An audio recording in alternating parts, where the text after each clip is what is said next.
Did I hear you correctly that you believe there is too much leadership and not enough management? Mm-hmm. Well, let's take that a couple of ways. Why do we need so much heroic leadership? Why do we have this continuing need for heroic leadership? Everything's on fire, the ship's sinking. The admiral in the beautiful white suit comes on the bridge with the answer, all is calm, and we have a happy ending. And the reason I would say that we need so much leadership is because we have so little effective management. And so that's not to say that you don't need leadership, and I'll talk at the end about what I think is really the proper role for leaders. Now, let's talk about leadership at a more micro level, which I think is interesting. You've got your team, and you're trying to get your team to tackle a project. Let's imagine it's a horizontal project, and let's assume that you don't actually have authority over the people that you're trying to work with.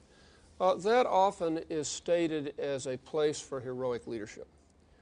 I'm just skeptical that what the leader is actually trying to do in that context often is to convince a group of people to act against their own interest. Follow me. Act against your own interest. Follow me, because I'm a great guy. We're going to do this. And I'm just really skeptical how good a leader you are that you can really get people for the long term to act against their own interest. I think far better as a manager is to say, let's together look at this process that we're all touching and we're all struggling with, and let's see if we can get agreement on what's actually happening. Let's all walk together and talk until we get agreement. This is how this process really works.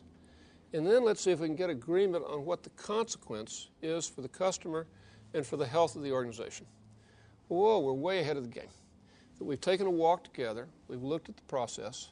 No leadership has been required so far. Then that responsible person may have to talk to some more senior people and say, you know, we've looked at the process together and we're now kind of in agreement that we need to change this and this and this. But you know what? That person in this department is really going to be hurt by this. And this person down here, they're going to get a free ride. So higher level bosses, we need to do something about that, don't we? I, as this responsible person trying to fix the process, can try to convince people to act against their own interest. And maybe I can get away with that for a little while, and maybe I can fool them, and maybe I can offer them some intangible reward somewhere over the horizon. But wouldn't it be a lot better to have a frank discussion about how if we change this, some people are going to be better off, some people are going to be worse off. Doesn't someone at the next level need to talk about how to make those people whole? So that's management to me as opposed to leadership. And to repeat, I think the listener heard it correctly. I think we've got too little management, and therefore we need too much leadership.